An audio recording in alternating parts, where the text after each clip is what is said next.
तो आपको परीक्षा जीतो अभियान के तहत हमने कुछ पाठ्य सामग्री पढ़ने के लिए दी थी और उसी क्रम में आपका एक क्या कराया था, हमने मॉडल प्रश्न पत्र भी सॉल्व कराया था। इसके बाद ये दूसरा प्रश्न पत्र है जो कुछ क्वेश्चन अगर उसमें आपने पढ़ लिए तो उसके आगे पढ़ने के लिए ये बनाया गया है।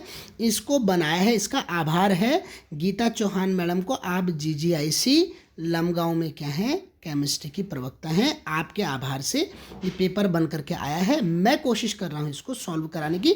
जो मुख्य प्रश्न है उन्हीं को सॉल्व कराऊंगा, कुछ जो लिखने वाले क्वेश्चन है उनको आप खुद कर लेंगे सॉल्व, ठीक है। तो अब आप इसमें देखिए, तापमान से स्वतंत्र इकाई मतलब सांद्रता की वह इकाई जो तापमान से स्वतंत्र है। तो ध्यान रखना है, मोलरता जो होती है ये किस पे डिपेंड करती है, तापमान पे डिपेंड करती है। हालांकि नॉर्मलता भी तापमान पे डिपेंड करती है। तो इसमें ये दोनों तो तापमान पे डिपेंड करती है। अगर प्रश्न आता है कि तापमान में कौन डिपेंड करती है, तो पहला और तीसरा उसका आंसर था। पर कौन डिपेंड नहीं करती, तो द्रव्यमान प्रतिशत बिल्कुल भी डिपेंड नहीं करती, क्योंकि ये द्रव्यमान पर डिपेंड करती है, ठीक है ना। बाकी मोलरता, नॉर्मलता वॉल्यूम में मतलब आयतन में डिपेंड करती है, और मोललता भी जो है द्रव्यमान पर ही डिपेंड करती है एक तरीके से। तो ये दोनों, दूसरी और चौथी जो है ये स्वतंत्र इकाई है, ठीक है ना। तो ये तो हो गया प्रश्न एक का उत्तर। दूसरा है विशिष्ट चालकता का मात्रक। देखिए, विशिष्ट चालकता के मात्रक 2-3 हो सकते हैं, जैसे सेंटीमीटर इनवर्स, ओम इनवर्स। ये इसका एक मात्रक है जो ज़्यादा पूछा जाता है, centimetre inverse, ohm inverse. Ohm inverse को ही मोह भी लिखते हैं, मोह, MHO, मोह, और इसी को सीमेन भी लिखते हैं। तो सेंटीमीटर इनवर्स सीमेन भी लिख अगर आता, सेंटीमीटर इनवर्स सीमेन, सीमेन इनवर्स नहीं, सीमेन, तो वो भी इसका उत्तर होता। और अगर मीटर इनवर्स ओम इनवर्स आता तो भी इसका उत्तर होता, और सेंटीमीटर इनवर्स मोह अगर आता तो भी इसका ही उत्तर होता। तो ये तीनों की तीनों, चारों की चारों यूनिट, मतलब कहने का मतलब है मोस्टली आपका ये सेकंड नंबर का उत्तर जो आएगा ये आपको मारना है। अदरवाइज कभी कभी क्या होता है, इसके अन्य उत्तर भी आते हैं। तो सेंटीमीटर की जगह मीटर भी आ सकता है, मतलब मीटर इनवर्स हो जाए, या फिर ओम इनवर्स की जगह सीमेन या मोह हो जाए। तो ये 3-4 इसकी मात्रक होते हैं, आप इसको ध्यान रखेंगे। अगला है प्रथम कोटि। अब क्या पूछा हुआ, प्रथम कोटि के लिए वेग स्थिरांक का मात्रक। तो वेग स्थिरांक का मात्रक प्रथम कोटि के लिए सबसे ज़्यादा पूछा जाने वाला है। इसका आंसर है सेकंड इनवर्स। जो दूसरे नंबर का उत्तर है वो है सेकंड इनवर्स, ठीक है ना। और mole litre inverse second inverse, जो पहले नंबर का उत्तर दिया हुआ ये किसका है, ये शून्य कोटि की अभिक्रिया के लिए वेग स्थिरांक का मात्रक है। अब अगला प्रश्न क्या दिया हुआ, इनमें से अयुग्मित इलेक्ट्रॉनों की संख्या किसमें शून्य है। तो ये जो 4 ऑप्शन दे रखे हैं इसमें से Zn+2 चौथे नंबर का जो उत्तर है, देखो उसमें क्या होता है, उसमें इलेक्ट्रॉनों की संख्या क्या है, शून्य है। अयुग्मित इलेक्ट्रॉनों की संख्या शून्य है। देखो टोटल तो इसमें क्या है, 30 इलेक्ट्रॉन है इसके डब्बे के अंदर दे रखा, Z मतलब परमाणु क्रमांक 30 दे रखा। अब 30 में से 2 हट गए तो 28 इसमें क्या हो गए, इलेक्ट्रॉन हो गए। अब 28 क्या है, पूर्ण रूप से भरे हुए युग्मित है, इसका मतलब अयुग्मित कोई नहीं है। नीचे मैंने इनका एक्सप्लेनेशन देखा, देखो विशिष्ट चालकता का 2 मैंने मात्रक दे रखे, ओम इनवर्स, मीटर इनवर्स, या ohm inverse second, centimetre inverse. इसी तरीके से शून्य कोटि की अभिक्रिया के लिए मात्रक होता है मोल, लीटर इनवर्स, सेकंड इनवर्स, और प्रथम कोटि की अभिक्रिया के लिए मात्रक होता है सेकंड इनवर्स।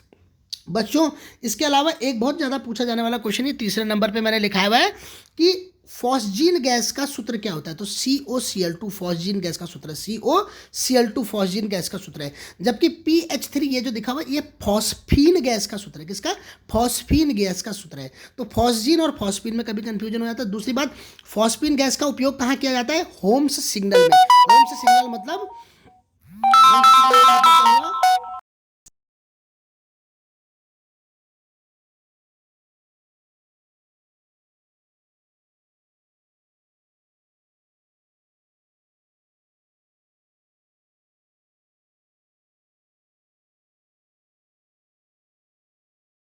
इसके बाद क्या है, फॉस्जीन गैस का और फॉस्फीन गैस में ये अंतर आता है, तो इसका भी ध्यान रखना है हमने, ठीक है। और इसके अलावा तो फॉस्जीन गैस और फॉस्फीन गैस में अंतर रखना है। फॉस्फीन गैस क्या है, होम्स सिग्नल मतलब जब जहाज फंस जाते हैं संकट में तो वो एक रंगीन गैस निकाल करके दूर दूर तक संकेत देते हैं, और ये रंगीन गैस किसके कारण होती है, फॉस्फीन के कारण, PH3 के कारण होती है। अब हास्य गैस, हंसने वाली गैस कौन है, एंटो नाइट्रोजन डाई नाइट्रोजन ऑक्साइड या नाइट्रस ऑक्साइड बोलते हैं इसको। और आंसू गैस क्या है, CCl3NO2 मतलब ट्राइक्लोरो नाइट्राइड, ठीक है ना, मिथाइल ट्राइक्लोरो नाइट्राइल, ये इसका आंसू गैस का फॉर्मूला है। इसी के बाद पूछा जाता है न्यूक्लियोटाइड और न्यूक्लियोसाइड में अंतर। तो ये भी मैंने आपको दे रखा है पाठ्य सामग्री में। तो देखो साइड कितने होते हैं, 2 ही साइड होते हैं, राइट हैंड साइड या लेफ्ट हैंड साइड, सीधा मतलब दाहिने साइड या बाएं साइड। तो 2 साइड होते हैं। तो साइड कितने हुए, 2 मतलब इसमें नाइट्रोजन वाला बेस और उसके साथ एक क्या रुका हुआ, राइबोज मतलब शर्करा पार्ट है, ठीक है ना, एक शर्करा और एक क्या होता है इसमें, नाइट्रोजन होता है, तो वो तो बना देता है न्यूक्लियोसाइड। और उस न्यूक्लियोसाइड में अगर फॉस्फेट को भी जोड़ दो तो क्या बन जाता है, न्यूक्लियोटाइड। तो टाइड तो हो गए 3, ठीक है ना, टाइड हो गए 3 और साइड हो गए 2, ऐसे आप याद करेंगे। एक प्रश्न आता है वांट ऑफ फैक्टर पे प्रश्न आता है। तो वांट ऑफ फैक्टर बेसिकली क्या है, वांट ऑफ फैक्टर है कि कोई भी क्या कहेंगे उसको, इलेक्ट्रोलाइट को, कोई भी इलेक्ट्रोलाइट कितने भागों में टूट रहा है उसको कहते हैं उसका वांट ऑफ फैक्टर। जैसे यहाँ पे दे रखा, देखो KCl दे रखा ना, तो KCl का 2 दे रखा, मतलब एक K+ में और Cl नेगेटिव में टूटेगा KCl, 2 टुकड़ों में टूटेगा ना, तो इसके लिए वांट ऑफ फैक्टर मतलब आई का मान कितना हो जाएगा 2। AlCl3 के लिए आई का मान कितना हो जाएगा, तो एक तो टूटेगा Al में और 3 टूटेंगे Cl नेगेटिव में, एक तो Al+3 में टूटेगा और 3 Cl नेगेटिव में टूटेंगे, तो इसका कितना आई का मान कितना हो गया 4। मगर बेंजोइक एसिड का आधा लिखा हुआ है, देखो आधा क्यों लिखा हुआ है, क्योंकि ये टूटता नहीं है, ये क्या हो जाता है, जुड़ जाते हैं। जब पानी में बेंजोइक एसिड को डाला जाता है तो बेंजोइक एसिड आपस में डाइमराइज हो जाते हैं, द्विक दोनों आपस में जुड़ जाते हैं, तो इसका वांट ऑफ फैक्टर क्या हो गया, आधा हो गया बच्चों। अब EDTA का प्रश्न पूछा हुआ, देखो EDTA क्या है, एक कॉम्प्लेक्सिंग एजेंट है, क्या सहसंयोजी मतलब लीगेंट है ये, और कैसा लीगेंट है बच्चों, इसका उत्तर जो है चौथे नंबर का 6, हेक्साडेंटेड षट दंतीय लीगेंट है। कैसा लीगेंट है, षट दंतीय लीगेंट है, ठीक है ना। अच्छा, पूरा नाम क्या है EDTA का, ethylene diamine tetra acetic acid, याद रखना tetra acetic acid, ethylene diamine tetra acetic acid. और फॉस्फीन गैस का भी मैंने आपको बताया फॉर्मूला क्या है, पहला वाला जो है फॉस्फीन का है और चौथा वाला फॉस्जीन का है, याद रखना, ठीक है। ल्यूकास अभिकर्मक क्या है, अब देखो कंफ्यूजन कर दिया इसमें, ल्यूकास समीकरण क्या है, ZnCl2 HCl है, तो ZnCl2 तो यहाँ पे दे रखा है, लेकिन HCl तनु है या कंसंट्रेट है, तो तनु वाला है, मतलब दूसरा वाला इसका उत्तर है, दूसरा वाला। तो ल्यूकास अभिकर्मक क्या है, तनु HCl और निर्जल ZnCl2 जो कि दूसरा उत्तर है। गैब्रियल थैलेमाइड अभिक्रिया से क्या बनता है बच्चों, तो इससे केवल और केवल क्या बनता है, प्राथमिक अमीन, पहला वाला उत्तर है इसका, गैब्रियल थैलेमाइड अभिक्रिया, याद रख लेना, ये पूरा बड़े क्वेश्चनों में भी आ रहा है। गैब्रियल थैलेमाइड रिएक्शन को देख लेना, मैंने आपको लिखवा रखा है नोट्स में, ठीक है। इसके बाद पॉलीसैकेराइड के 2 उदाहरण दो, तो 2 तो क्या आपके पास बहुत सारे उदाहरण है, जैसे स्टार्च, ठीक है ना, जैसे सेलुलोज, जैसे और क्या हो सकता है, ग्लाइकोजन, जैसे आपके पास और क्या हो सकता है, काइटिन, ये बहुत सारे उदाहरण है आपके पास पॉलीसैकेराइड्स की, ठीक है ना। तो ग्लूकोज स्टार्च हो गया, सेलुलोज हो गया, और इसके बाद आपका क्या हो गया, मैंने काइटिन बोला, काइटिन इसका उदाहरण हो गया। ये सारे अमाइलोपेक्टिन, ग्लाइकोजन, ये सारे के सारे इसके उदाहरण है। न्यूक्लियोटाइड क्या है, तो अब देखो मैंने अभी आपको बोला 2 साइड में अगर फॉस्फेट बॉन्ड भी जुड़ जाए तो न्यूक्लियोटाइड बन जाएगा, ठीक है ना। तो न्यूक्लियोटाइड किस चीज़ से बना हुआ है, एक तो फॉस्फेट बॉन्ड, एक नाइट्रोजनस क्षार और एक उसके अलावा शर्करा, इन तीनों को जोड़ दो तो न्यूक्लियोटाइड बन जाता है। मोलरता और मोललता में क्या अंतर है, तो मोलरता तो देखो वॉल्यूम के टर्म्स में निकाला जाता है, आयतन के रूप में निकाला जाता है, और मोललता किसके रूप में निकाला जाता है, प्रति 1000 ग्राम विलायक की मात्रा पे ये निकाला जाता, विलायक की मात्रा पे निकाला जाता है, ठीक है ना। तो इन दोनों की आपको डेफिनेशन पता है तो आप इसका ये अंतर लिख देंगे, ठीक है जी। वांट ऑफ गुणांक किसे कहते हैं, ये मैंने अभी आपको बताया, आई से इसको लिखते हैं और जितने टुकड़ों में टूट जाए उतना ही इसका वांट ऑफ गुणांक होता है, ठीक है ना। कोलरॉस का नियम क्या होता है, तो देखो कोलरॉस का नियम किससे है, किसी इलेक्ट्रोलाइट की अनंत तनुता पर जो उसकी चालकता होती है, ठीक है ना, मोलर कंडक्टिविटी, जो मोलर चालकता होती है उस पर डिपेंड करता है, तो कोलरॉस का नियम कहते हैं। देखो इसको कैसे लिखते हैं, यहाँ पे देखिए मैंने कोलरॉस का नियम लिखवाया हुआ 6 नंबर पे। कोलरॉस का नियम क्या होगा, कोलरॉस का नियम होगा कि देखो जैसे एसिटिक अम्ल की अनंत चालकता पर मोलर चालकता, अनंत तनुता पर मोलर चालकता जो मैंने बनाई हुई है वो उसके अवयवी आयनों, उनके जो अवयवी आयन है उनकी चालकता के योग के बराबर होगी, तो ये इसको कोलरॉस का नियम है। इसी तरीके से फैराडे के नियम भी आते हैं, तो फैराडे के 2 नियम है। पहला नियम तो क्या बोलता है, जितनी उसमें धारा प्रभावित की जाएगी, मतलब या आवेश प्रभावित किया जाएगा, क्यों, वो उसके W मतलब उसके द्रव्यमान के, जो पदार्थ इलेक्ट्रोलिटिक सेल में जमा हो रहा है उसके क्या हो जाएगा, वो प्रोपोर्शनल हो जाएगा, समानुपाती हो जाएगा। और फैराडे का दूसरा नियम क्या है, अगर एक चीज़ की वैल्यू पता है हमें, मतलब हमें पता है कि एक धातु मतलब हमें प्राप्त हो गई है एक इलेक्ट्रोड में, तो दूसरे इलेक्ट्रोड में कितनी धातु प्राप्त होगी, तो उसके लिए इन धातुओं का आपस में क्या होता है, एक निश्चित रेशियो होता है जो कि इनके तुल्यांकी भार के समानुपाती होता है, मतलब W1/W2 बराबर E1/E2 तुल्यांकी भार के समानुपाती होते हैं। इसमें भार जो इसका प्राप्त होता है। अब राउल्ट का नियम भी आता है। राउल्ट के नियम क्या होता है? राउल्ट का नियम, राउल्ट का नियम क्या कहता है? PA मतलब किसी बिलियन के अंदर उसकी जो क्या है, किसी बिलियन के अंदर उसकी जो क्या है, एक ये कह सकते हैं कि एक दो चीज़ें हैं ना, एक विलेय है, एक विलायक है ना। तो जो विलायक का जो क्या है, पार्शियल प्रेशर मतलब आंशिक दाब जो है वो उसके मोल प्रभाज और उसके शुद्ध विलायक के वाष्प दाब के गुणनफल के बराबर होता है। PA = XA PA0। इसको समझ लो मेरी बात। PA का मतलब क्या होता है? आंशिक वाष्प दाब जो होगा वह उसके मोल प्रभाज XA और उसके शुद्ध वाष्प दाब के गुणनफल के बराबर होता है। तो इसे राउल्ट का नियम कहते हैं, ठीक है ना। और जो राउल्ट के नियम का पालन करते हैं हर परिस्थिति में उन्हें क्या बोलते हैं? आइडल सॉल्यूशन, आदर्श विलयन बोलते हैं, ठीक है, ध्यान रखना। अच्छा, इसमें संक्रियण ऊर्जा क्या है? संक्रियण ऊर्जा क्या है? इसे बोलते हैं एक्टिवेशन एनर्जी। वह मात्रा ऊर्जा की जो किसी भी सबस्ट्रेट को, मतलब किसी भी अभिकारक को चाहिए उत्पाद बनाने से पहले, ठीक है ना, अभिक्रिया करने के लिए जितनी एक्स्ट्रा ऊर्जा की जरूरत है उसे क्या बोलते हैं बच्चों? संक्रियण ऊर्जा कहते हैं। समझ में आ गया बात? आप वो ग्राफ देखते हैं ऊपर की तरफ जो जाता है, तो जो मात्रा बचती है क्या अभिकारक की ऊर्जा और जो थ्रेशोल्ड एनर्जी, ठीक है ना, उस ऊर्जा के बीच की जो ऊर्जा होती है उसे ही संक्रियण ऊर्जा कहते हैं। फैराडे के विद्युत अपघटन के नियम मैंने आपको बता दिए। अभिक्रिया की कोटि किसे कहते हैं? तो कोटि किसे कहते हैं ये भी आपको बता दिया जा चुका है। किसी एक जटिल अभिक्रिया के दौरान क्या होता है, उसके रेट डिटरमाइनिंग स्टेप मतलब अब दर नापने वाला जो उसका पद होता है, जो कि स्लो स्टेप होता है, जो कि एक हल्का पद मतलब स्लो स्टेप होता है, उसके दौरान कितने अभिकारकों के मॉलिक्यूलों ने अभिक्रिया में रिएक्शन किए में पार्ट लिया है, उसको क्या बोलते हैं बच्चों? उस अभिक्रिया की कोटि कहते हैं, याद रखना। और इसमें पूछा हुआ द्वितीय कोटि की अभिक्रिया का मात्रक। तो द्वितीय कोटि की अभिक्रिया का मात्रक आपके कोर्स में नहीं है। प्रथम और शून्य कोटि का मात्रक है, वो मैं आपको पहले बता चुका हूँ। अगर भूले भटके आ जाता है तो उसके लिए आप याद रखेंगे mole inverse litre second inverse, mole inverse litre second inverse. जबकि शून्य कोटि के लिए क्या था? Mole litre inverse second inverse. तो आप इसको ध्यान रखेंगे, ठीक है ना। अब इसके बाद स्थिर क्वाथी विलयन किसे कहते हैं? एक उदाहरण दीजिए। एजोट्रॉप के नाम से जो हम पढ़ते हैं, स्थिर क्वाथी मतलब जो एक ही तापमान में जो उबल जाए उस विलयन, वो विलयन, ठीक है ना। तो एक तापमान में कौन उबलता है? जैसे हमने बताया आपको इथेनॉल और पानी का मिश्रण।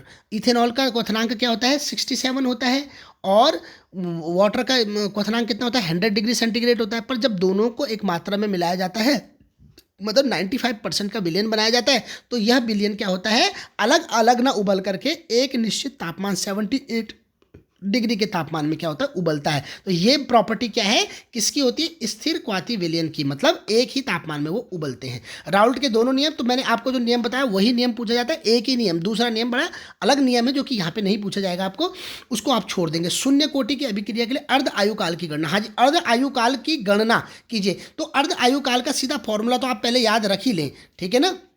शून्य कोटि की अभिक्रिया के लिए अर्ध आयुकाल का फॉर्मूला आप याद कर दें। देखिए, शून्य कोटि की अभिक्रिया के लिए अर्ध आयुकाल का फॉर्मूला T12 = 1/2 के A0 है, या मतलब 1/K A0/2 है, ठीक है ना। तो ये शून्य कोटि की अर्ध आयु के लिए फॉर्मूला है। और इसके बाद जो प्रथम कोटि की अर्ध आयु के लिए फॉर्मूला लिखा हुआ, ये सबसे ज़्यादा पूछे जाने वाला, इसी पे न्यूमेरिकल आएंगे।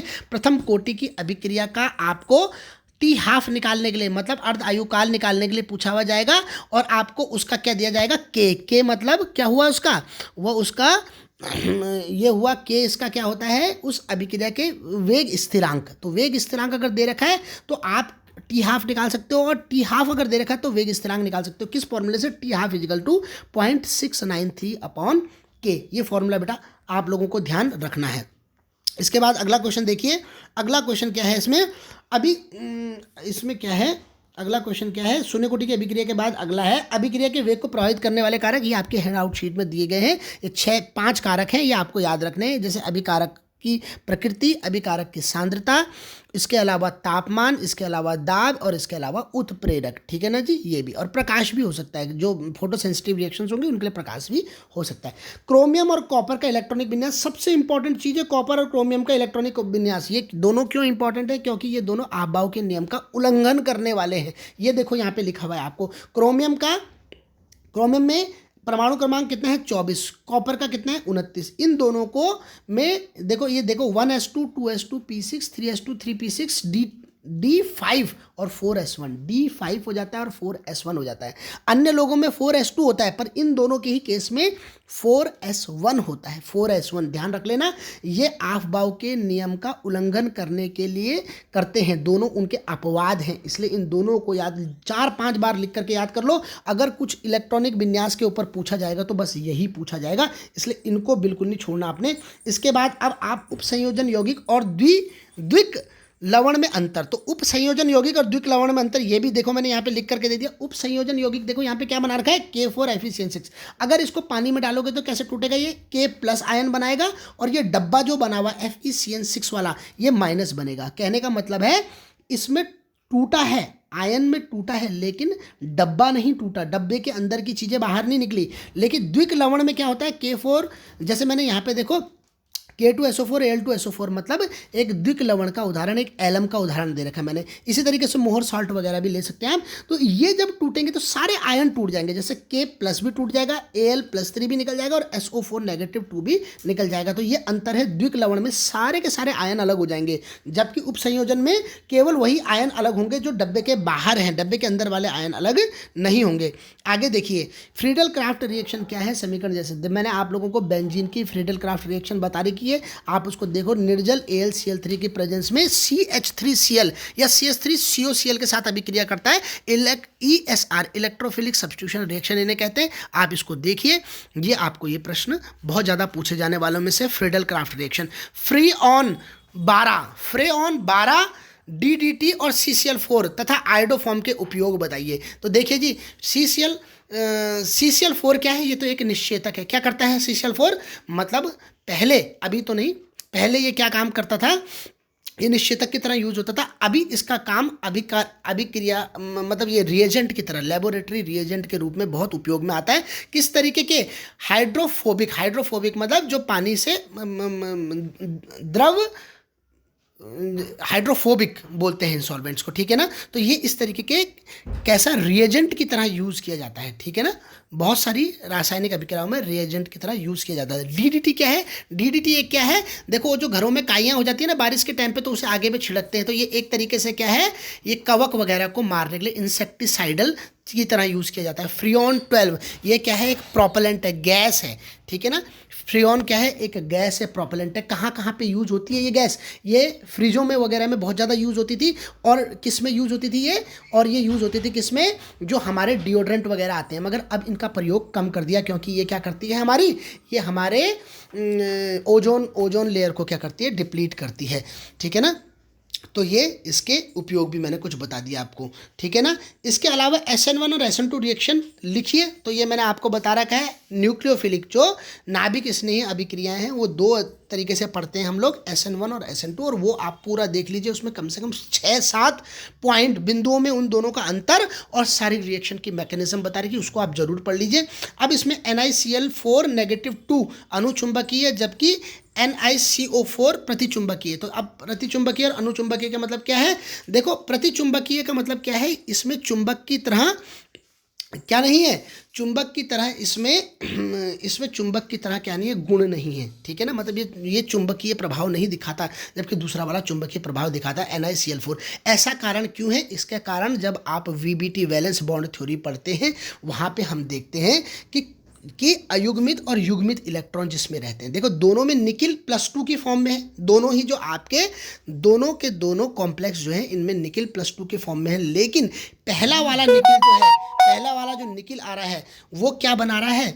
वो बना रहा है हाई स्पिन कॉम्प्लेक्स बना रहा है। दो तरीके के कॉम्प्लेक्स बनते हैं। और दूसरा वाला क्या बना रहा है? लो स्पिन कॉम्प्लेक्स। जब लो स्पिन होता है तो उस समय अयुग्मित इलेक्ट्रॉनों की संख्या कम होती है, और अयुग्मित इलेक्ट्रॉन कम होने का कारण उसकी मैग्नेटिक प्रॉपर्टी कम हो जाती है। तो ये उसका उत्तर है बच्चों।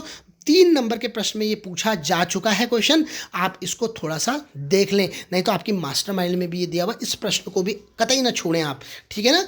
और इसके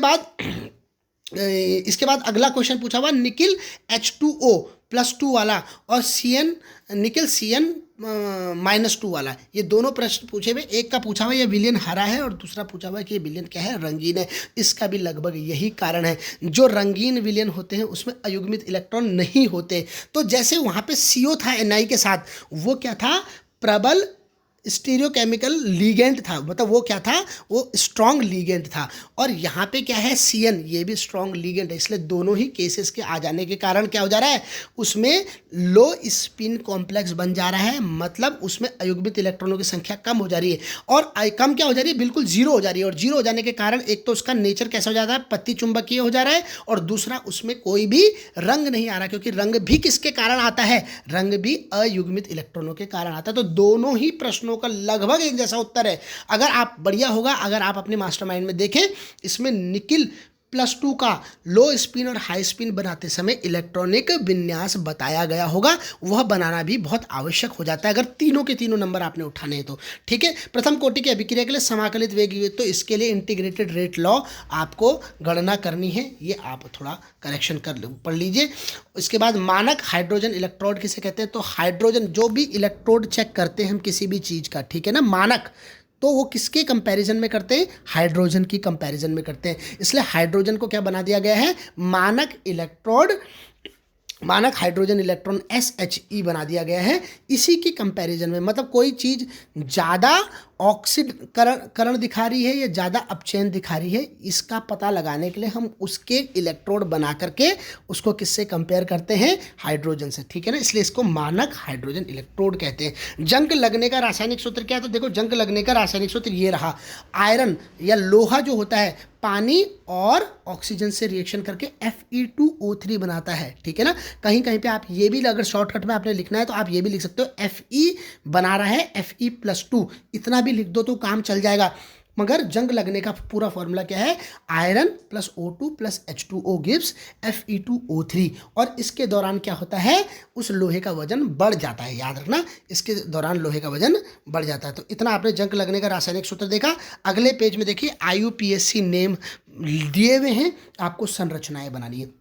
3 क्वेश्चन आ रखे हैं, तो ये भी प्रश्न लगभग आने वाले प्रश्नों में से है ही। IUPAC नेम भी आ जाता है। अदरवाइज एक मैंने आपको क्या बोला हुआ है, आपको उप सह संयोजी यौगिकों के IUPAC नेम आते हैं, ये वाला मैंने आपको बोल रखा है। तो फिलहाल मैं इसका बता देता हूँ आपको, देखो छोड़ना मत इसमें बेटा, इस क्वेश्चन का आंसर समझ लो, IUPAC नेम का आंसर। जैसे इसमें 2-मिथाइल ब्यूटेन 2 ऑल लिखा हुआ ना, आपने कुछ नहीं करना, पहले ब्यूटेन जब लिखा हुआ ना तो 4 कार्बन की एक सीरीज बना दो, 4 कार्बन की सीरीज, कार्बन 1 2 3 4, 4 कार्बन की, तो ये ब्यूटेन बन गया। पेंटेन बोला होता तो 5 कार्बन की, प्रोपेन बोला होता तो 3 कार्बन की, ऑक्टेन बोला होता तो 8 कार्बन की। तो पहले ये देख लेना क्या बोला हुआ, तो ब्यूटेन मतलब 4 कार्बन की एक सीरीज बना दो। अब 4 कार्बन की सीरीज में दूसरे कार्बन पे देखो, 2 पे मिथाइल है और 2 पे ही ऑल है, तो दूसरे कार्बन पे एक तरफ तो OH लिख देना, ऑल मतलब OH, और एक तरफ CH3 लिख देना, बन गया आपका कंपाउंड, ठीक है ना। तो ब्यूटेन पकड़ना। अब देखो दूसरा क्वेश्चन क्या है, 4 क्लोरो 3 इथाइल ब्यूटेन 1 ऑल, तो फिर ये ब्यूटेन आ गया, तो 4 कार्बन की फिर एक श्रृंखला बनाओ, C single bond C single bond C single bond C, 4 की बन गई। अब 4 की बन गई तो पहली पोजीशन में ऑल लगा लो, OH लगा लो पहली पोजीशन में, तीसरी पोजीशन में इथाइल मतलब C2H5 लगा दो, और चौथे कार्बन पे Cl लगा दो, 4 क्लोरो बना दो, ठीक है ना। तो ये क्या बन गया आपका, ये आपका बन गया बच्चों, ये आपके बन गई इसकी क्या कहते हैं इसको, IUPAC स्ट्रक्चर बन गया इसका, ठीक है ना। इसके बाद रीमर टाइमर अभिक्रिया पूछी हुई है, तो रीमर टाइमर अभिक्रिया मैंने अल्कोहल की आपको रीमर टाइमर अभिक्रिया भी लिखा रखी, लगभग हर बार आ रही है, इसको बिल्कुल मत छोड़ना। रीमर टाइमर अभिक्रिया जिसमें अल्कोहल मतलब फिनॉल से क्या बनता है, फिनॉल से क्या, फिनॉल से क्या बनता है, इसमें फिनॉल से सैलिसिलिक एसिड या सैलिसिल्डिहाइड बनता है, ये आप इसको कर दीजिए। निम्न का उदाहरण से समझाइए, तो कोल्बे अभिक्रिया, अभी ये देखिए कोल्बे अभिक्रिया आ गई, दोबारा से बेंजोइक एसिड बनाने की अभिक्रिया हो गई।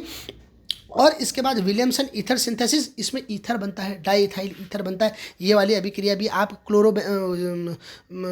इथाइल क्लोराइड की अभिक्रिया है, ठीक है ना, सोडियम इथॉक्साइड के साथ, ये वाली रिएक्शन भी देख लीजिए, विलियम ईथर। और एल्डोल कंडेंसेशन, किसी भी एल्डिहाइड या कीटोन की अभिक्रिया है जिसमें एल्डोल बनता है, ये वाली अभिक्रिया सारी लिख करके दी हुई हैं, आपको उसी में देखना है। विक्टर मेयर अभिक्रिया, ये टेस्ट, विक्टर मेयर टेस्ट क्या है? अल्कोहल का टेस्ट है। अगर किसी को कुछ नहीं आ रहा होगा तो उसने बोलना है कि विक्टर मेयर टेस्ट अभिक्रियाओं के अल्कोहलों के बीच में विभेद करने के लिए टेस्ट है।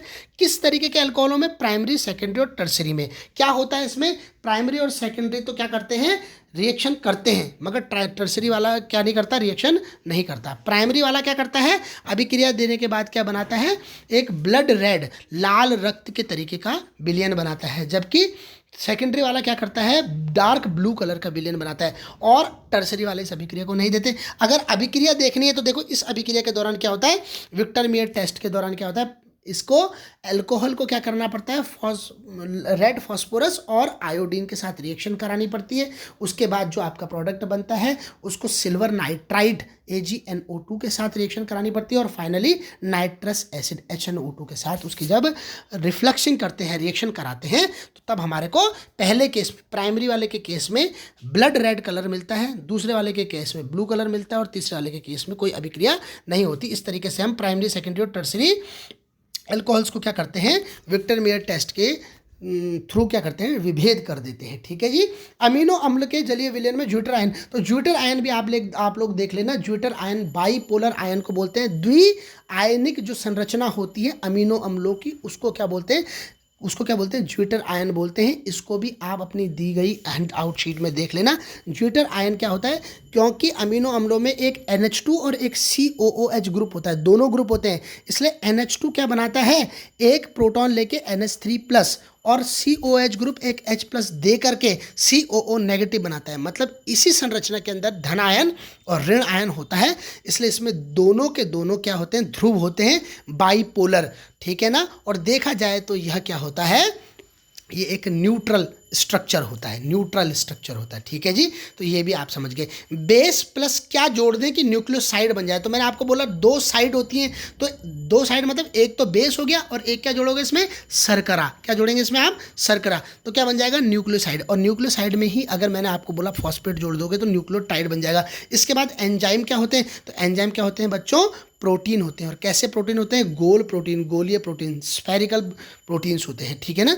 और क्या काम करते हैं ये? किसी बायोलॉजिकल रिएक्शन, मतलब रासायनिक अभिक्रियाओं के वेग को क्या करते हैं? बहुत तेज़ी से बढ़ा देते हैं, और बहुत सूक्ष्म अमाउंट में ही बहुत अभिक्रियाओं को करने में सक्षम होते हैं। तो ये एंजाइम के बारे में। न्यूक्लिक अम्ल क्या होते हैं? देखो RNA और DNA जो हमारे न्यूक्लियस के अंदर होते हैं, जो कि हमारी हेरिडिटी, मतलब जो हमारी आनुवांशिकता के लिए जिम्मेदार हैं, उनको न्यूक्लिक अम्ल कहते हैं। इनके 2 महत्वपूर्ण कार्य, एक तो मैंने तुम्हारे को बता दिया, प्रोटीन संश्लेषण होता है इनका काम, और दूसरा क्या होता है? हमारे पैतृक गुणों को एक पीढ़ी से दूसरी पीढ़ी पे ले जाना। पेप्टाइड बंध किसे कहते हैं? तो देखो 2 अमीनो अम्ल जब आपस में जुड़ते हैं तो एक बंध बनता है जिसे पेप्टाइड बंध बोलते हैं। तो CONH ये इसका क्या होता है? बंध का, ये बंध इस CONH, ठीक है ना, एक अमाइड बंध बनता है। ठीक है ना।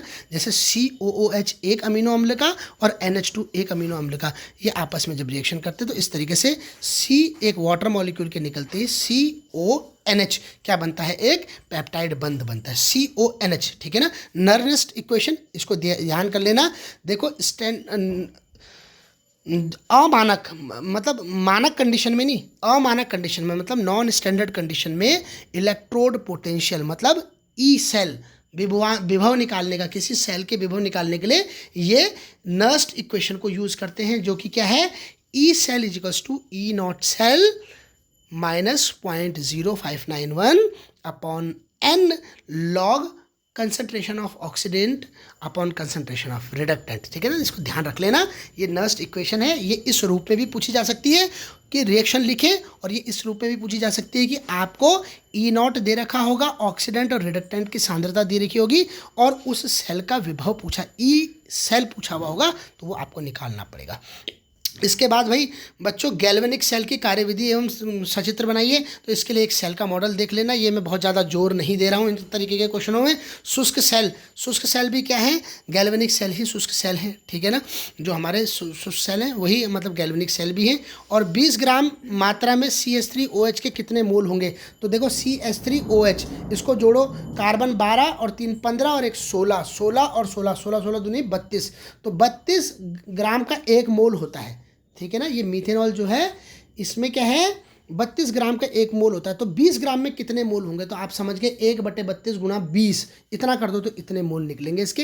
हेनरी का नियम क्या है, देखो वो हेनरी का नियम ही है जिसमें किसी गैस को किसी जल में किसी उसमें लिक्विड में घोलने के लिए वो किया जाता है, ठीक है ना। जो क्या कहते हैं जो P है, P is proportional to XA, मतलब उसके जो मोल प्रभाज है उसके समानुपाती होता है। मतलब गैस का जो बिलियन में मोल प्रभाज है वो उसके दाब के समानुपाती होता है। मतलब जितना दाब बढ़ाओगे उतना गैस क्या होगी, उस बिलियन में घुलेगी। और उदाहरण कहाँ देखने को मिलता है हमें, जो हम कोल्ड ड्रिंक पीते हैं, कोल्ड ड्रिंक को बहुत प्रेशर में क्या किया जाता है, उसमें कार्बन डाइऑक्साइड गैस भरी जाती है, तभी तो जैसे हम पीते हैं तो चर चर चर चर चर भी होता है, और जैसे ढक्कन खोलते हैं तो जम करके फिज करके बाहर निकलती है वो। तो उसका कारण क्या है, हेनरी का नियम है, ठीक है जी।